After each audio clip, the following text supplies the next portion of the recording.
आप लोगों ने बहुत सारी मीठी डिशेस बनाई होंगी, लेकिन इतना बेहतरीन और ज़बरदस्त सा मीठा आप लोगों ने कभी नहीं बनाया होगा। तो चले फिर वीडियो को स्टार्ट करते हैं। अस्सलाम वालेकुम माय यूट्यूब फैमिली, कैसे हैं आप सब। उम्मीद करती हूँ आप सब बिल्कुल ठीक होंगे। अल्लाह पाक आप सबको अपने हिफ्ज़ अमान में रखे, आमीन। आपकी दावतों को चार चांद लगने वाले हैं। इतना ज़बरदस्त मीठा कि आपके मेहमान आपकी तारीफ के बिना कहीं नहीं जाने वाले। बहुत ही स्पेशल सी दूध दुलारी के लिए हमने दूध 2 किलो ले लिया। अच्छी तरह से बॉईल कर लेंगे।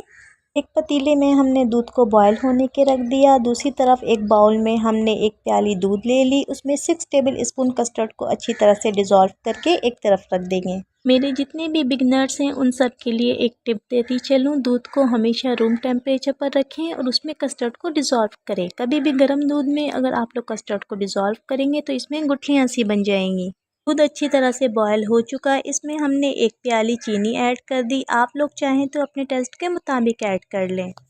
जैसे ही चीनी डिज़ोल्व हो गया, इसके अंदर मैंने आधी प्याली रंगीन सवैयाँ ऐड कर दी। रंगीन सवैयाँ ऐड करने के बाद दूध में हम अच्छी तरह से मिक्स कर लेंगे। हल्के हाथों से चम्मच चलाएंगे ताकि रंगीन सवैयाँ आपस में जुड़ने ना पाएँ। जैसे ही सवैयाँ डन होने लगे, आप लोगों ने चेक कर लेना है। अच्छी तरह से डन हो जाए तो उसके अंदर हम कस्टर्ड ऐड करेंगे। कस्टर्ड ऐड करने के बाद हम अच्छी तरह से दूध में मिक्स कर लेंगे और चमचा चलाते रहेंगे ताकि इसकी गुठलियाँ ना बने। जब कस्टर्ड अच्छी तरह से डन हो जाए और इसमें कोई लम्स बाकी ना रहे और बबल्स आने लगे तो इसका मतलब कस्टर्ड रेडी है।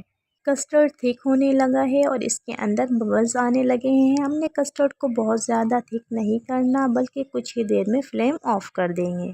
फ्लेम ऑफ करने के बाद हमने कस्टर्ड को ठंडा कर दिया रूम टेम्परेचर पर। इसके बाद बाकी की चीज़ें ऐड करेंगे। बाकी की इंग्रेडिएंट्स ऐड करने के लिए कस्टर्ड का ठंडा होना बहुत ज़रूरी है। आप लोग इसकी कंसिस्टेंसी देख सकते हैं। सवैयों का एक एक दाना बिल्कुल अलग है। सवैयाँ आपस में जुड़ी भी नहीं है और कस्टर्ड भी बहुत ही अच्छा रेडी हुआ है। तो चले इसमें चीज़ें ऐड करते हैं। एक पैकेट हमने क्रीम की ले ली। आप लोग कोई सी भी क्रीम यूज़ कर ले। एक टिन हमने कंडेंस मिल्क का लिया है। आप लोग चाहें तो नॉर्मल वाला कंडेंस मिल्क यूज़ कर सकते हैं। छोटा टिन भी ले लें या फिर नॉर्मल साइज़ का जो टिन होता है वो ऐड कर लें।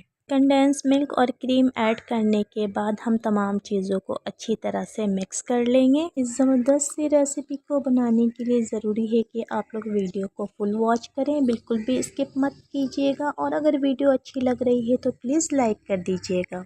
कस्टर्ड में हमने तमाम चीज़ें ऐड कर दी। अब हम कस्टर्ड को ठंडा होने के लिए रख देंगे और जेली तैयार कर लेंगे। एक पैकेट जेली ले ली हमने। 1 कप पानी डालेंगे, उसमें जेली को डिज़ोल्व कर लेंगे और अच्छी तरह से जमने के लिए रख देंगे।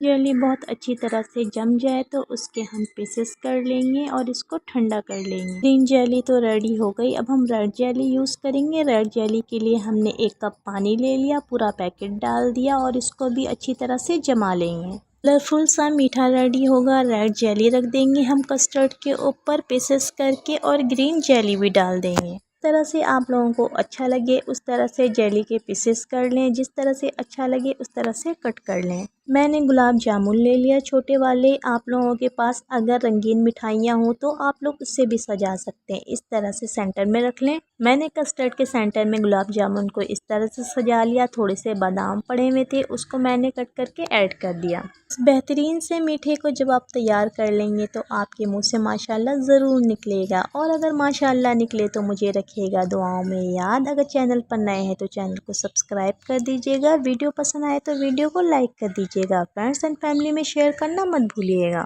दावतों को चार चांद लगाने वाला मीठा रेडी है। इस बेहतरीन से मीठे को बनाएं, अपने घर वालों के साथ एंजॉय करें और अपने मेहमानों का दिल जीत लें।